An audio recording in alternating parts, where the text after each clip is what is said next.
चंद्रू, 10 मिनिटात तुम्ही जर उद्ध्वस्त करत असाल तर ही गलती आहे ना. आम्हाला 4 दिवसाचा जर टाइम दिला असता तरी आम्ही काहीही केलं असतं. आम्ही म्हणालो नाही की आम्हाला आता तुरंतच बिल्डिंग बांधून द्या का आम्हाला कुठे जागा द्या, पण तुम्ही आम्हाला सांगायचं तरी होतं. आणि पसारा काढता काढता तुम्ही बेधाबच माणसाला मारता. गलती है ना. नमस्कार दोस्तों, स्वागत है आपका बहुजन कनेक्ट चैनल में। दोस्तों आज हम बात करने वाले हैं पौवी में जो वाकया हुआ उसके बारे में सारी डिटेल्स और कुछ फैक्ट्स यहाँ पर मैं आपको बताने जा रहा हूँ। तो चलिए वीडियो को शुरू करते हैं और वीडियो को एंड तक देखिए। जितना हो सके हमारे बहुजन भाइयों के साथ वीडियो को शेयर भी कीजिए। दोस्तों हिरणनंदानी पौवी का इतिहास बहुत ही कॉम्प्लेक्स और कंट्रोवर्शियल है। हिरणनंदानी ने पौवी को एक हाई एंड रेसिडेंशियल और कमर्शियल एरिया में बदल दिया है, लेकिन इसके पीछे बहुत सारी कहानियां हैं जो लोकल मुंबईकर्स के लिए काफी दर्दनाक और तकलीफदेह रही है। दोस्तों चलो जानते हैं हिरणनंदानी का एम्पायर बनाने का इतिहास। हिरणनंदानी पौवी का विकास 1980 और 1990 के दशक में शुरू हुआ, जब निरंजन हिरणनंदानी और उनके भाई सुरेंद्र हिरणनंदानी ने यहाँ लैंड एक्विजिशन करना शुरू किया। दोस्तों ये एरिया पहले से लोकल रेसिडेंट्स और आदिवासी लोगों का था। दोस्तों ये कहानी है पुअर लोगों से लैंड एक्विजिशन करने की। इस लैंड एक्विजिशन में बहुत सारी इरेगुलेटरीज और फ्रॉड केसेस रिपोर्ट किए गए। लोकल रेसिडेंट्स को फोर्सफुली हटा दिया गया और उन्हें उनकी प्रॉपर कंपनसेशन भी नहीं दी गई। दोस्तों कई रिपोर्ट्स में यह भी आया है कि हिरणनंदानी ने बीएमसी और पुलिस को ब्राइब देकर अपना काम आसान किया। पुलिस और बीएमसी की भूमिका क्या थी वो दिखते हैं। दोस्तों पुलिस और बीएमसी पर यह एक्विजिशन लगते रहे। उन्होंने हिरणनंदानी की मदद की लोकल लोगों को हटाने के लिए। यहाँ तक कि पुलिस वायलेंस का भी यूज किया गया। इसमें कोई लोग घायल हुए और उन्हें जबरदस्ती उनकी घरों से निकाला गया। दोस्तों एक रिसेंट इंसिडेंट हुआ है पौवी में 6 दिन पहले, जहाँ मैं वीडियो यहाँ पर शूट कर रहा हूँ। वो डेट है दोस्तों 15 जून को मैं ये वीडियो शूट कर रहा हूँ रात में 12:30 बजे। अभी हाल में पौवी में 600 फैमिलीज को अपने घर से निकाल दिया गया। ये लोग वहाँ पहले से ही रह रहे थे, लेकिन मानसून सीजन में उन्हें बिना किसी अल्टरनेटिव अरेंजमेंट के बेघर कर दिया गया। पुलिस ने यहाँ तक कि लेडीज और एल्डरली लोगों को भी नहीं छोड़ा, उन पे भी लाठीचार्ज किया गया। काफी लोगों को यहाँ पर पीटा गया। यहाँ पर मैं आपको वीडियो दिखा रहा हूँ, आप देख सकते हो किस बर्बरता से यहाँ पर उनको पीटा गया। दोस्तों ये लोग बुद्ध कम्युनिटी के हैं और अभी स्ट्रीट पे रहने को मजबूर है। दोस्तों अभी हम जानते हैं रूल्स क्या है। इंडियन कॉन्स्टिट्यूशन और बीएमसी के रूल्स जानते हैं। इंडियन कॉन्स्टिट्यूशन हर नागरिक को रहने का अधिकार देता है। बीएमसी के रूल्स के हिसाब से किसी को भी बेघर करने से पहले प्रॉपर रिहेबिलिटेशन और कंपनसेशन प्रोवाइड करना जरूरी है, लेकिन यहाँ पे बीएमसी ने अपने ही रूल्स को तोड़ा है और लोगों को बिना किसी प्रॉपर अरेंजमेंट के बेघर कर दिया है। दोस्तों यहाँ पर एंगर और इमोशन देखने को मिलता है। ये एक बहुत ही दुख और गुस्से का विषय है। अपने ही देश में जब अपने ही नागरिक अपने ही घरों से बेघर हो जाते हैं बिना किसी वजह के, तो ये सिर्फ एक विश्वासघात नहीं है बल्कि ह्यूमन राइट्स वायलेशन भी है। हिरणनंदानी जैसे बिल्डर अपने एम्पायर बनाने के लिए जब ऐसे घटिया हरकतें करते हैं और उसको पुलिस और बीएमसी का सपोर्ट भी मिलता है, तो दोस्तों ये सिस्टम के पूरे करप्शन को दर्शाता है। ये लोग जो सड़क पे रहने को मजबूर है, इन्हें जल्दी से जल्दी न्याय मिलना चाहिए। गवर्नमेंट और जुडिशरी को इस मामले में तुरंत इंटरफेयर करना चाहिए और लोगों को उनका हक दिलाना चाहिए। दोस्तों अभी हम जानते हैं हिरणनंदानी लैंड एक्विजिशन की पूरी कहानी, किस तरीके से उन्होंने यहाँ पे लैंड एक्विजिशन किया है और किस तरीके से लोगों को काफी टॉर्चर करके। ये कहानी काफी जूनी है। निरंजन हिरणनंदानी ने 1980 और 1990 के दशक में पौवी में लैंड एक्विजिशन का काम शुरू किया और धीरे धीरे ये एरिया एक लग्जरी रेसिडेंशियल और कमर्शियल हब बन गया। लेकिन इसके पीछे कई कंट्रोवर्सीज और इलीगल एक्टिविटीज भी रही है। दोस्तों अभी हम जानते हैं लैंड एक्विजिशन की प्रोसेस। दोस्तों इनिशियल स्टेप जब 1980 का दशक था, 1980 के दशक में पौवी एक अनडेवलप्ड एरिया था जहाँ कई लोकल रेसिडेंट और आदिवासी लोग रहते थे। हिरणनंदानी ने इस एरिया को डेवलप करने का प्लान बनाया। Government collaboration, BMC Brihanmumbai municipal corporation के ऑफिशियल्स के साथ मिलकर हिरणनंदानी ने लैंड एक्विजिशन प्रोसेस शुरू किया। बीएमसी ने उन्हें लैंड एलोकेशन में मदद की। इलीगल एक्टिविटीज और फ्रॉड्स। दोस्तों फोर्सफुल एविक्शन, कई लोकल रेसिडेंट्स ने कंप्लेंट किया कि उन्हें फोर्सफुली उनके घरों से निकाल दिया गया, उन्हें प्रॉपर कंपनसेशन और रिहेबिलिटेशन नहीं दिया गया। Bribery and corruption. दोस्तों रिपोर्ट्स के हिसाब से हिरणनंदानी ने बीएमसी और पुलिस को ब्राइब दिया ताकि लैंड एक्विजिशन प्रोसेस में कोई रुकावट न आए। फॉल्स प्रॉमिस, लोकल लोगों को झूठे वादे किए गए कि उन्हें नए घर और बेटर फैसिलिटीज मिलेंगी, लेकिन ऐसा कुछ भी नहीं हुआ। दोस्तों हम जानते हैं कुछ पुलिस कंप्लेंट्स है अगेंस्ट हिरणनंदानी के। Major complaints and incidents. दोस्तों 1987 का इंसिडेंट है। पहली बड़ी कंप्लेंट 1987 में फाइल हुई थी जब लोकल रेसिडेंट्स ने एक्यूजेशन लगाई कि उन्हें जबरदस्ती उनके घरों से निकाला गया। दोस्तों ये कोई नया वाकया नहीं है, काफी पहले से ये चल रहा है। 1987 में पहली बार हुआ था। उसके बाद दोस्तों 1995 में पुलिस कंप्लेंट हुई थी। 1995 में एक और बड़ी कंप्लेंट फाइल हुई जिसमें लोकल लोगों ने बीएमसी और हिरनंदानी पर ब्राइब और इनलीगल एविक्शन का भी आरोप लगाया था। 2002 में प्रोटेस्ट एंड वायलेंस हुआ था। 2002 में कई लोकल रेसिडेंट्स ने प्रोटेस्ट किए जब उनके घरों को तोड़ने का नोटिस दिया गया। दोस्तों इस प्रोटेस्ट के दौरान पुलिस ने वायलेंट एक्शन लिया और कई लोग इसमें घायल भी हुए। 2010 कंप्लेंट बाय आदिवासी कम्युनिटी। 2010 में आदिवासी कम्युनिटी ने एक कलेक्टिव कंप्लेंट फाइल की जिसमें उन्होंने इनलीगल लैंड ग्रैबिंग और फोर्सफुल एविक्शन का आरोप लगाया। रिसेंट इंसिडेंट दोस्तों रिसेंट में 2018 में इंसिडेंट हुआ। पोबी में 2018 में 300 फैमिलीज को जबरदस्ती उनके घरों से निकाला गया। लोगों ने पुलिस कंप्लेंट फाइल की लेकिन एक्शन नहीं लिया गया। 2023 में प्रोटेस्ट हुआ था और पुलिस का एक्शन भी यहाँ पे देखने को मिलता है। सिर्फ वैसा ही दोस्तों 2024 में भी यहाँ पर 600 फैमिलीज को बेघर कर दिया गया। पुलिस ने वायलेंट एक्शन लिया जिसमें लेडीज और एल्डरली लोग भी शामिल थे। दोस्तों इस इंसिडेंट के बाद कई इनके ही लोगों को जिन्होंने अपने घरों को प्रोटेक्ट करने के लिए यहाँ पर लड़ाई लड़ी और घरों को प्रोटेक्ट करते हुए इन पे ही गलत इल्जामात के तौर पर इनको ही जेल के अंदर डाल दिया ताकि इनको जमानत ना मिले और कई तरह से इनको पीटा गया। आप देख सकते हो स्क्रीन में कई सारे यहाँ पर जो लोग हैं जिनको पीटा गया,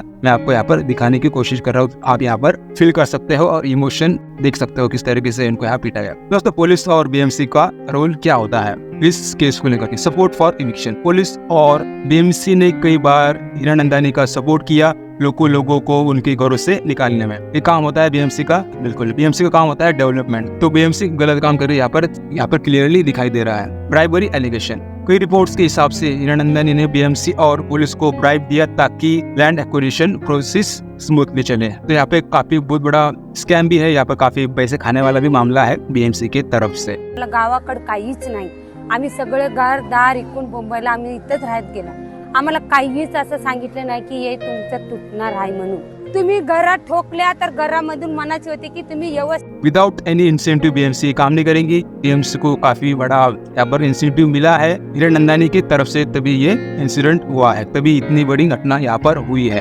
इग्नोरिंग कंप्लेंट्स। दोस्तों लोगों की कंप्लेंट्स को अक्सर इग्नोर किया गया और उन्हें प्रॉपर जस्टिस नहीं मिला। दोस्तों अभी हम जानते हैं लीगल एक्शंस और पब्लिक प्रोटेस्ट के बारे में कुछ यहाँ पर जानकारी। दोस्तों कुछ कोर्ट केसेस भी हुए हैं, हाई कोर्ट पिटिशन। कई लोकल रेसिडेंट्स ने बॉम्बे हाई कोर्ट में पिटिशन फाइल की, इसमें उन्होंने इनलीगल एविक्शन और कंपनसेशन का इश्यू उठाया। Supreme court appeal. दोस्तों कुछ ऐसे सुप्रीम कोर्ट तक भी गए लेकिन अब तक लोकल लोगों को सेटिस्फैक्टरी रिजोल्यूशन नहीं मिला।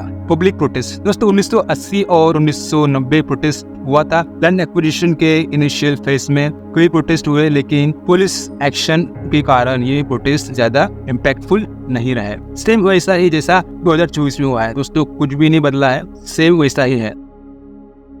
प्रोटेस्ट जो हुआ है उसमें भी पुलिस ने वायलेंस और लैक ऑफ मीडिया अटेंशन के कारण ये भी ज्यादा सक्सेसफुल पता नहीं होगा या नहीं होगा, बट कल के वीडियो में यहाँ पर मैंने देखा है राजरत्न अम्बेडकर जी वहाँ पर गए थे, उन्होंने काफी चीजें। दोस्तों मैं राजरत्न अम्बेडकर जी को थैंक कहना चाहूंगा। उन्होंने बहुत ही सही समय पर वहाँ पर जाकर के उनका हौसला अफजाई की और वहाँ पर काफी लोग उनको देख करके उनको राहत मिली कि अभी हमारे लिए कोई तो खड़ा है। काफी लोग है लेकिन कोई खड़ा नहीं था। काफी दिनों पहले ये वाकया हुआ, अच्छी दिन हुआ जब मैं वीडियो शूट कर रहा हूँ। 14 जून है और रात में 12:30 बजे मैं मेरा दिल किया कि ये बनाना बहुत जरूरी है। काफी चीजें यहाँ पर ओके आपसे शेयर करना था। दोस्तों सिर्फ इतना ही नहीं है और भी काफी चीजें हैं। काफी फ्रॉड किया है हिरनंदानी, इतना सीधा साधा इंसान नहीं है, ये बहुत ही बड़ा स्कैमर है। वो भी आपको भी दिखाता क्या क्या इसने स्कैम किए हैं, चलिए जानते हैं। दोस्तों यहाँ का बहुत बड़ा स्कैम हुआ था पंडोरा पेपर्स का, उसके बारे में यहाँ पर आपको मैं कुछ सीक्रेट्स और कुछ हिडन फैक्ट्स बताना चाह रहा हूँ। तो